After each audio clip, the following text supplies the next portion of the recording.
Game 2 at Citizens Bank Park. Just got back from the game. A hostile environment, as everyone said it would be. It was a very tough environment to play in. The place gets loud. Fans stand for a majority of the game. If you're a fan of sitting, do not go to a Phillies playoff game. I had a blast. Obviously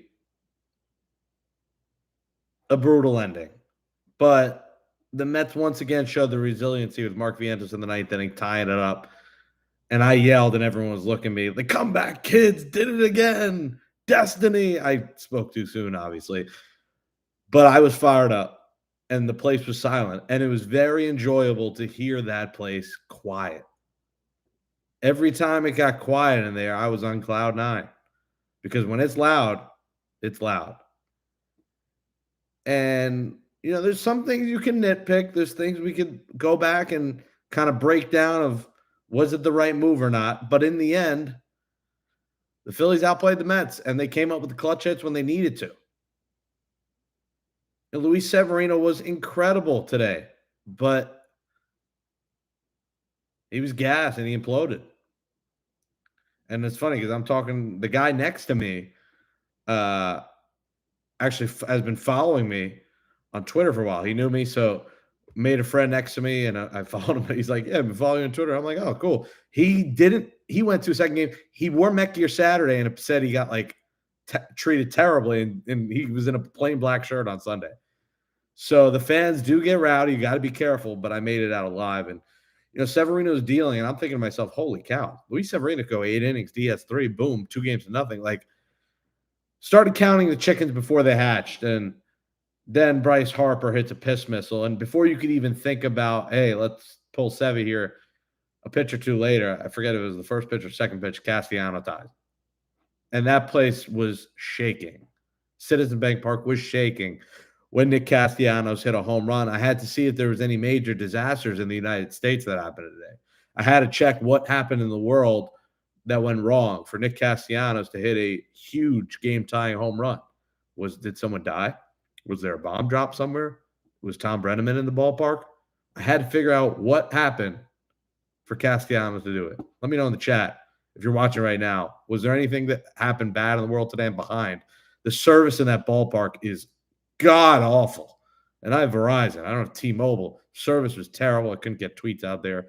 It was a first-world problem to the max. But then the Mets' problem was this. Severino got tired. Brandon Nimmo homers puts them back ahead in this seesaw battle. Diaz comes in the 7th, and he gets the big out in the 7th, but you're thinking to yourself, did they use Diaz too early, first off? Second off, did they pull Budo too soon? Third off, Edwin Diaz. This guy, outside of what happened in Milwaukee, he continues to, not make you believe that he can get the big outs when you need them.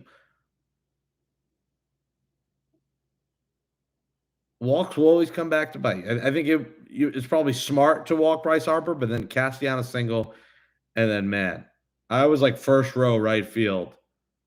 That ball was right in front of me, but Bryce stopped. And the place was erupting. 2-run triple. McGill comes in. Vientos, fielder's choice. 6-4. And then once Lindor got on, you said, can they do it again? And they did. They tie it up. I mean, how incredible was that? And then you thought there was more when Pete Alonso's a blooper, Nick Castellanos, again, right in front of me, diving catch. And the bottom of the ninth comes, and you're thinking, oh, my goodness. Oh, my God, I should say. Tyler McGill. My argument here would be, should you have used Stanek for a second straight day? Stanek, more playoff experience, a dominant playoff reliever. McGill hasn't been there. McGill's been good for this team the last couple of weeks, the last month. But that would be my only riff was, hey, once you pulled Diaz and you maybe left him in too long, do you go with Ryan Stanek instead of going with an inexperienced playoff pitcher and really reliever in McGill? and they were right there. I mean, listen, you got strikeout, you got the pop out, and I gotta say, Phillies fans, the absolute worst when it comes to someone getting hurt. The fans were booing. Brandon was hurt. Mark Vientos runs into him, and fans are booing. What are you booing? A guy getting hurt? I mean, can we have some class? Good God, that pissed me off. I was looking around like, what the hell are you bums booing? The Harper at bat was crazy because once Turner walked, I'm like, you really can't walk Harper here because you can't walk him intentionally, at least. You can pitch around him, but you can't walk him intentionally because then he set up a single to win the game, and then the single won the game, Castellanos. But Harper, 3-2 count, like some good pitches from McGill there, couldn't finish him. And you're like, all right, righty. Castellanos goes down 0-2, throws him the junk, and then the base hit. Ah, man, they were right there. I love that they showed fight and that they tied this game up. I think Mark Vientos, what a moment. And Jose Budo, let's talk about that. And if you're watching on YouTube, smash that thumbs up right now. Give us that thumbs up. We appreciate it.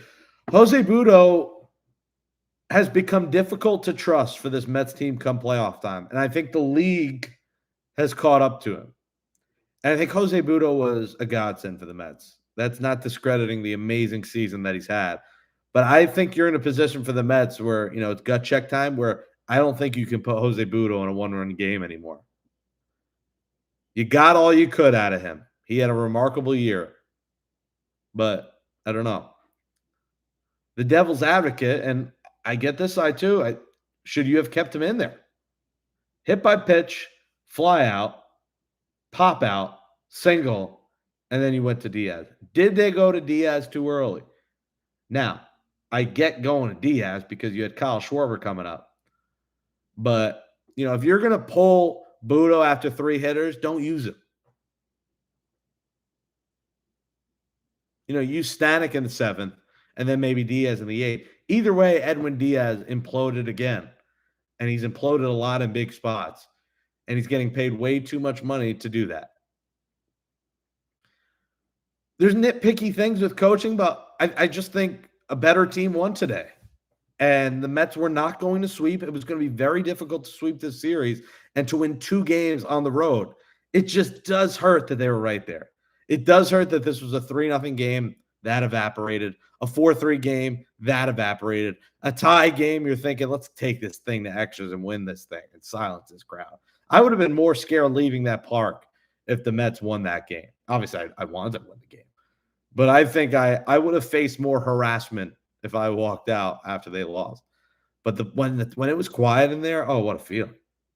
What a feeling. But each time it got quiet, it got loud. I mean, it was incredible. The polar opposites from erupting to silence, erupting to silence. I think when Vientos homered, I'm looking around, and everyone's like, they're going to do it again to us. Like you felt a sense of nervousness when it was 3-0, but you also knew, that they would find a way back. And I think the fans there have seen this before. They've seen monster playoff games before. There's a reason they have Red October and the towels waving the towel, which I use as a sweat towel and a rag. But there's a reason that place erupts in October because they've seen comebacks, they've seen big moments, and they got one. But guess what? I'm coming home. I guess I can't sing that anymore because it's Diddy. It's a great song, though. It's unfortunate. There's a lot of Diddy songs you can live without, but Bad Boys and I'm Coming Home are so good that, I guess you can still sing it because isn't someone else on that? Anyways, they're coming home. They're coming home. Tell the world they're coming home. And the Mets still have home field advantage. And I expect Citi to be a zoo on Tuesday. And the fans need to get rowdy because it makes a difference. I felt the difference with the Philly fans there. And the Mets need to have a similar impact. Standing, I want people going nuts. They still have this series right in their hands. It wasn't going to be easy. It wasn't going to be a sweep. It obviously hurts that it was a game they could have had, but there's a lot of those. It seems like every night it's either a game they could have had, the game they blow, a game they come back in. There's no blowout. There's no easy game for either team.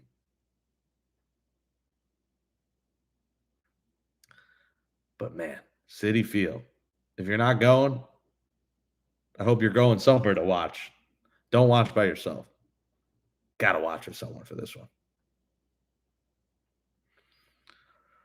At Jake Brown Radio, smash that thumbs up, give us that like, share this with your Mets fan friends as we are live on YouTube. Lost my voice a little bit. Voice a little hoarse. Bad day. Jets loss. Mets loss. The Jets lose, both in, final second fashion. The Jets have the ball in the red zone, chance to win. They lose, interception. Mets tie the game and then lose on a walk-off. And it had to be freaking Castellanos. You knew it was going to be Harper involved. You knew Castellanos involved. And they were. All right, let's go into the chat. Give us those pumpkins in the chat. This is still in orange October. Armand, hey, Jake, tip of the cap to Castellanos and the Phils. Yeah, Castellanos always seems to find a way to get the big hit and then fist pump his son in the first row. I mean, you love a good father like that. You love a good father-son moment at a ballpark, but unfortunately not against the Mets. Ken Mosca. Citi Field is going to rock. I really do think win or loss, City was going to rock. It would have been incredible. They were up 2-0. And I said this yesterday, and I said it too soon, but there are guaranteed 2 games at Citi Field. There wasn't actually 2 yesterday. Now we're guaranteed. We get 2 home games. So if there's one silver lining that they win is that we get 2 at Citi. 1 at Citi would have meant a sweep. 2 at Citi means this thing could go back to Philly. By God, I don't know if I can handle Game 5 in Philly. I'd probably end up going, but man, win or lose. I might not walk away alive. Would love to clinch this thing at Citi Field. Get this done in Queens, man. Finish them off in Queens. I want that. So I want a clincher in our ballpark, in our backyard, so badly. Brad comments, McGill is not a ninth inning pitcher. That's where I felt, Brad. I felt Stanek would have been the more logical move and then, go from there. I would have liked to see Stanek because I'd be a little bit more comfortable if he was the one to lose. I just think his stuff too plays, but so they gave McGill a shot. And I respect getting everyone involved, and I respect McGill having a role. I just didn't know if a tie game in the 9th inning was the spot. You got to remember, you have an off day tomorrow. This was an all-hands-on-deck situation for the Mets. Everyone gets involved. So that's why I was a bit on the fence about using McGill. Maytone, he's been gassed, used a lot, so I was on the fence with him. Stanek pitched the day before, but remember the day before that, I would not have felt good without Avino because anyone gets on, they're stealing a base. Reed Garrett won a few innings. They weren't going to use Reed Garrett again. It was really either, Ottavino, Stanek, or McGill. You don't trust Danny Young in that spot. So he went McGill. It didn't work. It was very close to working. They were 2 outs. The inning was almost over, but walks will always come back and bite you in the butt. Period. You can't walk guys in big spots. Ken Mosca. Another hurricane in Florida, so Castellanos goes yard. Yes, that's right. I forgot another hurricane. I guess that's the disaster. That's the world disaster that led to Castellanos hitting a home run. Death, taxes, and Castellanos home ring when there's a death or a hurricane or something terrible that happened in the world. See, Gamino, Diaz is an upset. I don't know what that means exactly, but Diaz is an upset. He makes us upset. I don't know if that's what you're trying to say. Yuki Matsui. Jake, it stinks, but Manaea will strangle these Phillies for us. Mets had magic for 2 weeks. Never been so proud for the Mets. Ozzy Osbourne, Mama, I'm coming home. Listen, this run is magical. They lost today, but I mean, if you're a Met fan, you got to be clearing their schedule. You got to be ready to roll Tuesday because the boys are coming home for the first time in a couple weeks here. We've been waiting for these boys to come home and cheer them on since that final home game. It feels like forever ago. Literally 2 weeks. It'll be 16 days since the Mets have played at Citi Field, and they're back in the division series at home for 2 home playoff games for the first time since 2015. And I was at all those home playoff. I was at every Mets home playoff game in 2015. That place, it was special. It was special. I went to every home playoff game except the World Series game they won. Of course, I missed that. But it was a special environment, and now we get it again. And I think this fan base has fell in love with this team. They will cheer this team on. They will be there for this team on Tuesday and Wednesday. But boy, if you could win Tuesday and set up a potential clincher Wednesday, it's going to be cinema in the city. City cinema. Now I want a Cinnabon. I'm hungry. I'm more angry at the Jets than the Mets. The Jets can learn from the Mets. I would agree. The Jets are much more frustrating. The Mets are playing with house money. The Jets should be a lot better than freaking 2-3.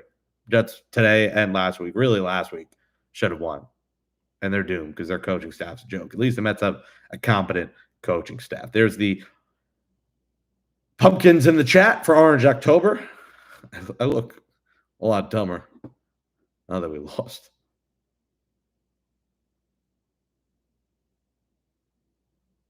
Someone tweeted me that Diaz should have went after Harper, and I agree.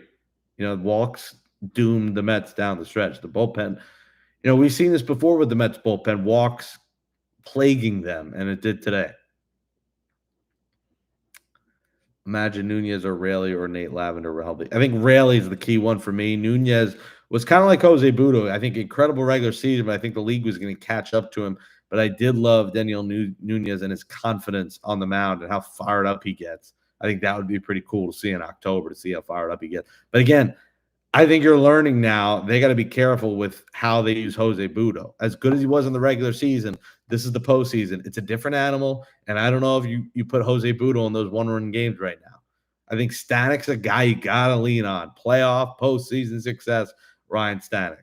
Phil Maton, in some ways you got to lean on him. I know he blew the game the other night, but this is another successful October pitcher with good off-speed stuff. Now he had today off. He gets tomorrow off. Maton is refreshed, recharged for potentially on Tuesday. Where Sean Manaea has to continue to lead the Mets like he has always done. Sean Manaea is a guy you have to re-sign in the offseason. Luis Severino is a guy you will try. I don't think they're going to be able to get both. And Severino pitched great today. Ran out of gas. It was intriguing that the Mets, I couldn't see from my seat as well, like who was warming up, but they usually put on the scoreboard. Let me know in the chat. Was someone warming in the ninth inning? I didn't see on the scoreboard that anyone was warming. It seemed like it was McGill or Bus, which I found weird. And, when Sevy gave up the first homer, how was no one ready just in case? I think the Mets coaching staff was a little behind in getting guys ready and being prepared to respond if something happened. And something happened. I think you didn't expect back-to-back. Your hope was if Castellanos got a hit, then you pull him, but he homered. Yeah, I don't think anyone was warming, which I found a little odd. I found that odd. We fought to the end. We showed determination. So close, you can taste it. Yeah, when Vientos homered, I was like, it's freaking destiny. Like, this team's going off on a run, going at least winning this round. You felt that homer would have propelled them. You got to be proud of them. Yeah, they find a way to always fight back, and that's what you got to love about this team. They're never dead. Nunez or Raley or healthy. One of Maton or Stanek is not traded for. That's fair. I think Nunez was supposed to be back and attempted to come back and then, fell off the face of the earth. So I think they were fully expecting Nunez to be fine, and then he was not fine. Raley's been out since the first week. So, he's been nothing really this whole season because he's been hurt all year. So you're probably right that they don't, but the more arms, the merrier. They got Maton for essentially nothing. They got Stanek for almost nothing. 2 incredible moves. Those are the guys I want to see. I want to see the guys you traded for because of their postseason experience. So it's a little nitpicky. I'm not blaming Mendoza for the loss. The Mets fought hard. It's a tough loss. But I like to see the big boys come big boy moments. So that's where I would have used Ryan Stanek. But maybe he wasn't available. I don't know. I haven't seen post games. If they said because he threw what 22 pitches yesterday, if Stanek was not available.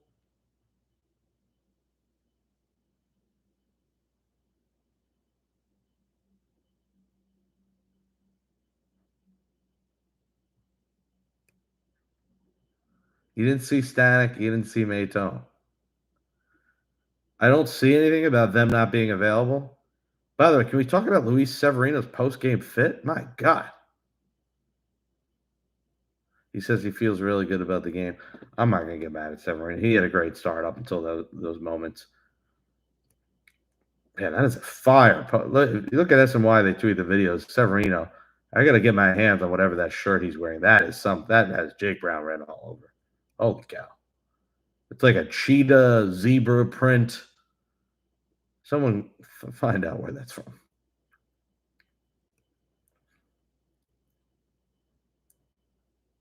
Here's my issue.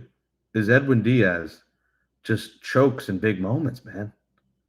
He just, especially on the road, like, is he built for it? We know he does fine. He's good and dandy at home sometimes. But on the road, he struggles, and that's what scares me in the postseason. Like, Edwin Diaz, let's say the Mets move on. Edwin Diaz or Shohei Ohtani in 8th, 9th inning, I'd be petrified. He's just so Jekyll and Hyde. And I do not trust Edwin Diaz. I mean, his numbers alone, a 3.5 ERA is not good for a $20 million a year closer. It's just really bad. So that's what scares me about the Mets for the rest of the series and for the rest of the postseason. Is you can only overcome Edwin Diaz implosions so many times. I know this seems magical, but when that happens in the 9th inning, you can't overcome it because the game ends. That's my worries. Mets have an Edwin Diaz problem.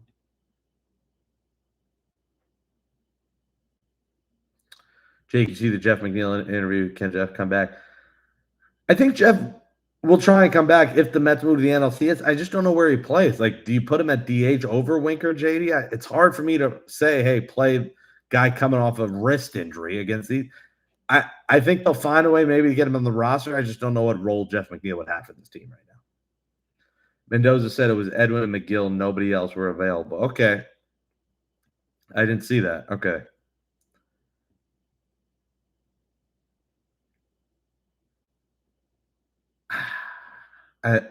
Here's what I don't get. This is the playoffs. Why are guys not available? And that makes me think that there's something going on because the guy pitched yesterday. They were off on Friday. That's a little concerning to me if guys aren't available just because they pitched yesterday when they were off Friday and are off tomorrow. How often do they have games surrounded by off days? With the Mets schedule lately, that has not happened, period. So that's a little bizarre to me that those guys just are unavailable. A little odd. So that would explain why nobody was warming up behind McGill in the 9th inning then. Edwin needs to get back throwing 102 miles an hour again. I'm just trying to see it. You know, it was a hard-fought game, folks. Hard-fought game. Great effort by the boys. What an atmosphere. I had a blast. I'll tell you, ticket prices plummeted for this game. Under 200. I was essentially, I think the row was row 6, but I'm basically first row off the field. It was incredible for under 200. I mean, a steal at Citizens Bank Park. Phillies fans really quit on their team after losing game 1. They all sold off their tickets. You could have got in for under around 150. Super cheap for a playoff game, considering the Mets now it's like 300 to get in. So not a bad price. I'm locked in going Tuesday and Wednesday. I cannot wait to be back at Citi Field for playoff baseball. Oh, man. Fire me up, baby. With no warming up in the 9th, if the game went to extras, would McGill have pitched 10th to give late? I would imagine it was McGill's inning. If no one else is available, I guess McGill 10th, and if it goes 11th, then Stanek. They probably also didn't expect extra innings. Very interesting. 4 home runs today. Yeah, a lot of homers today. Mark Viento's huge. Pete Alonso, I think that was big. I know they lost, but we didn't want, Alonso's moment was just remarkable. Legacy moment, of course. But you didn't want him to fade out in the NLDS, and I think that was a strong sign that he hit a homer. Those first two, I was right there, right in front of me. They carried. I didn't think they were going out, and they got out of that ballpark, that bandbox of a park. The Mets love hitting in that ballpark. But if their bullpen get the job done, they could, win these games. I don't want a game 5 there, though. From what I saw, the atmosphere, I would be worried if this goes 5. Mets got to find a way to close this thing in Queens. Section 136 and 137 for Tuesday. The price is $448.50. It's crazy. Now I was smart and got it during the 9th inning or right after the game ended against the Brewers. I think if you waited, you got screwed because the prices skyrocketed because the Mets fever was real. Once Alonso homers, they win that game. The next day, the prices started going way up. You got to remember, though, a lot of people who are selling these tickets now, who got these tickets, didn't know at the time they were 5 o'clock starts. So, if you're still trying to go and you're waiting for price to go down, hold on, hold hope. It sucks there's no bar nearby where you can hang out. And then if you decide not to go watch the game, I guess you could go to K Corner and do that. But hold hope that you can go. Now, it depends how much you're willing to pay. But I do think they will go down. Now, if you're good seat, you're screwed. I got a single nosebleed. I'll find my way. That's the hope. I find my way. But, a decent seat is pricey. It's insane. But the good part of that is that people are fired up. People are excited. Mets fans are excited. And now the issue you're going to have is you're going to have a lot of Philly fans now buying tickets. Now that they won one, there's going to be a decent amount of Philly fans who are trying to swipe up those tickets. And that's why the price is going up. That was the excitement and aura of this series. You got Met fans going to Philly, you got Philly fans going to Met. People who live in Philly, you grew up from New York going. So vice versa, that both sides have fans coming. So that's just part of it. Tuesday at 5:08 p.m. Buckle up, folks. It'll be Sean Manaea versus Aaron Nola, and that's another intriguing layer to this series. Rob Thompson and the Phillies decided to put Sanchez out there for game 2. He pitched okay, but they didn't want him pitching in that hostile atmosphere. Aaron Nola's done this before. Aaron Nola's pitched in the World Series. Aaron Nola has been around the block, so they're fine with him pitching in New York, and it sets up a hell of a matchup. Manaea versus Nola. And then we'll see who pitches on both sides Wednesday. That's going to be interesting. The other layer to Nola going in game 3 is that you probably can't use him again the rest of the series. You would assume it's Wheeler if there's a game 5. Maybe Nola on a couple days rest if there's a game 5. But that's the other layer, is if Nola pitched game 2, you would have him for game 5. And if you pitch Wheeler game 4 in early rest, you'd have Wheeler 2 starts. You'd have Nola 2 starts. So that's where the decision made a little less sense to me. But it ended up working because now he gets Nola. If Nola could win Tuesday, Mets backs against the wall as they've been many times before. Mets ain't losing Tuesday. That place is going to be on fire. I can't wait for it. I cannot wait for playoff baseball in Queens. It'll be 16 days since the Mets have played in Queens. And last time they played there, who did they beat? The Phillies on Saturday and Sunday. It's time to do it again. To set up a potential clincher on Wednesday.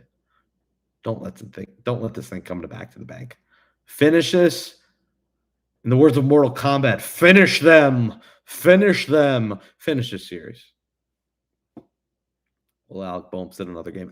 That was very intriguing. Like how far Alec Bohm has fallen, that he was a pinch hitter late in that game. Man. JD Martinez is 3 for 19 with 1 RBI in 7 games, 2 walks, 10 Ks. Yeah, JD is weird because he's been great off the bench, but when he starts, he doesn't do a lot.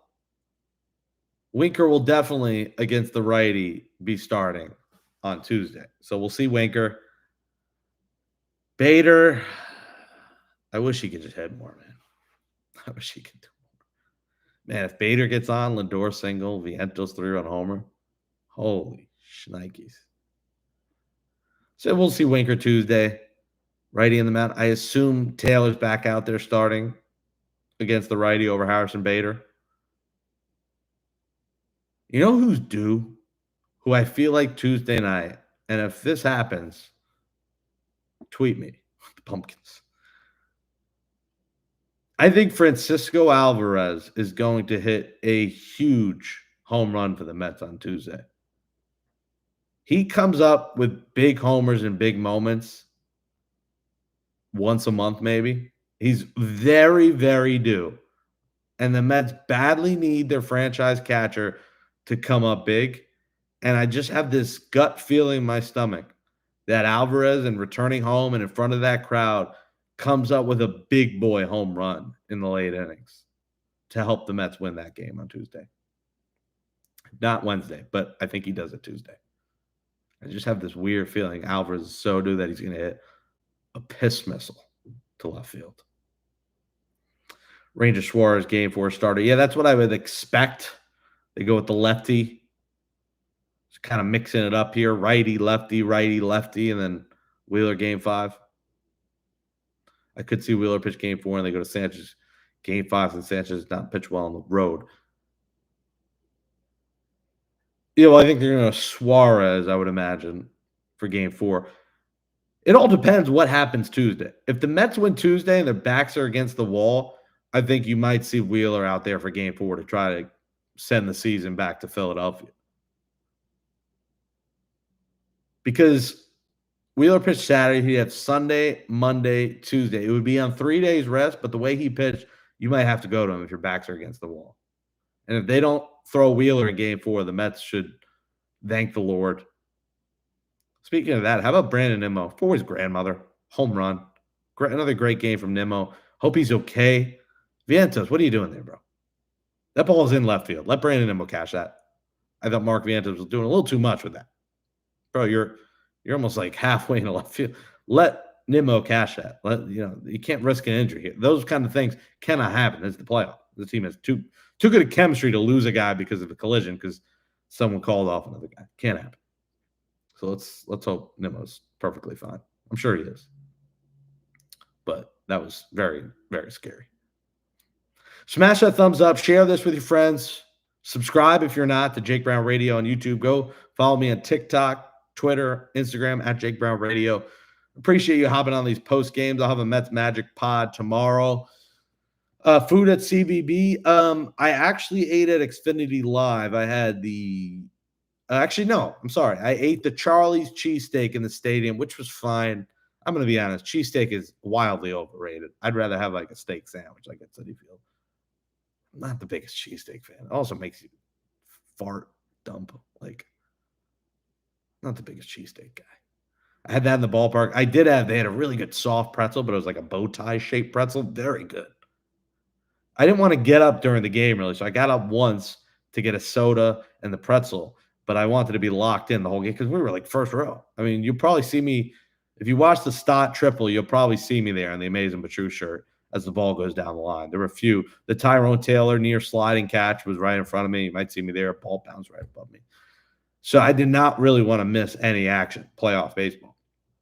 I ate the Chickies crab fries at Xfinity Live for the game. Are undefeated. Love those fries. Had a few surf sides. Very good. And then, the stadium had a spiked Arnold Palmer, water, Diet Coke, and the pretzel, and the cheesesteak, and chips.